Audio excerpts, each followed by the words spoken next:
তদন্ত পেয়ে গেলেই সে ধরা পড়লেই বুলডোজার দিয়ে সে কিন্তু কনস্ট্রাকশন বাড়িগুলো ভাঙা পড়বে।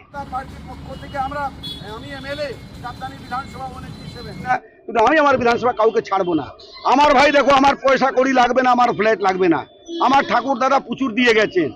মানুষের স্বার্থে, মানুষের জন্য আমরা কিন্তু কিছুতেই বরদাস্ত করব না। আমি কাউকে ছাড়বো না, আমার পয়সা কড়ি লাগবে না, আমার ফ্ল্যাটও লাগবে না, আমার ঠাকুর দাদা আমাকে অনেক দিয়ে গেছে। অবৈধভাবে নির্মাণ হলে বুলডোজার চলবে, পোস্টার হাতের রাস্তায় বিধায়ক। পালা বদলের পরের থেকেই কলকাতা সহ জেলার বিভিন্ন জায়গায় জেসিবি ও বুলডোজার চলতে দেখা গেছে। আগের দিন বৈদ্যবাটি পৌরসভায় দাঁড়িয়ে অবৈধ নির্মাণের বিরুদ্ধে বুলডোজার চালানোর কথা বলেন চাপদানির বিধায়ক দিলীপ সিং। আজ বৈদ্যবাটি চৌমাথায় পোস্টার হাতে রাস্তায় নেমে পড়েন চাপদানির বিধায়ক দিলীপ সিং। পোস্টারে লেখা আছে, অবৈধ নির্মাণ হলে বুলডোজার চলবে, নিচে বুলডোজারের ছবি। সেই পোস্টার পথ চলতে মানুষকে বিলি করেন দিলীপ সিং। কোথাও অবৈধ নির্মাণের কথা জানতে পারলে বিধায়ককে জানানোর কথা বলেন তিনি। চাপদানির বিধায়ক দিলীপ সিং বলেন, মানুষ গাদা গাদা চিঠি দিয়ে যাচ্ছেন আমার অফিসে। কোথাও পুকুর ভরাট করা হয়েছে, কারোর বাড়ি জমি দখল করে নির্মাণ করা হয়েছে, কোথাও পিডব্লিউবি রাস্তার ওপর অবৈধ নির্মাণ করা হয়েছে। তাই আমার বিধানসভার সকল মানুষকে এবং যারা অবৈধভাবে নির্মাণ করেছেন, আমি সকলকে সচেতন হতে বলছি। একদম, কারণ কি সাধারণ মানুষ গাদার গাদা চিঠি দিয়ে যাচ্ছেন, অভিযোগ দিয়ে যাচ্ছেন আমার অফিসে। মাথা খারাপ হয়ে যাচ্ছে দেখে। পুকুর ভরাট করা হয়েছে, কারো বাড়ি জমি দখল করে কনস্ট্রাকশন করা হয়েছে, কোনো পিডব্লিউডি জায়গার উপরে 4 ফুট এগিয়ে গিয়ে কনস্ট্রাকশন করা হয়েছে।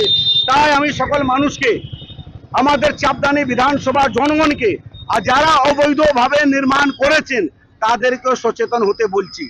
কারণ কি এই বুলডোজার চলবে, অবৈধ নির্মাণ হলে তদন্ত করা হচ্ছে, তদন্ত পেয়ে গেলেই সে ধরা পড়লেই বুলডোজার দিয়ে সে কিন্তু কনস্ট্রাকশন বাড়িগুলো ভাঙা পড়বে।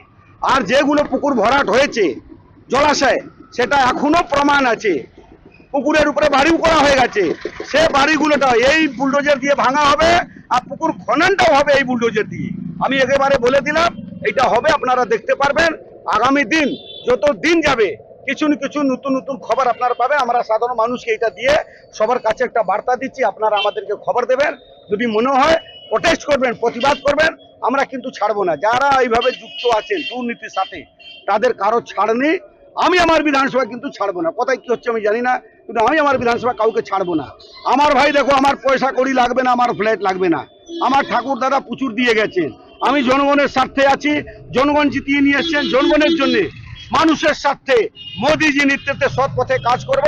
আর যতগুলো বেআইনি কাজ হয়েছে সব কটা কিন্তু তদন্ত হবে, আর তদন্ত হলে আইন মতো কাজ করবে।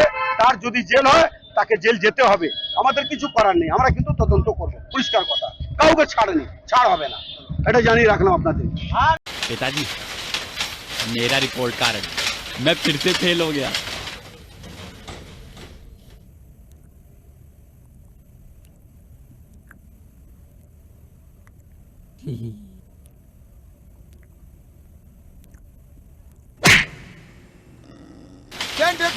सिर्फ जुबान पे लगाम लगा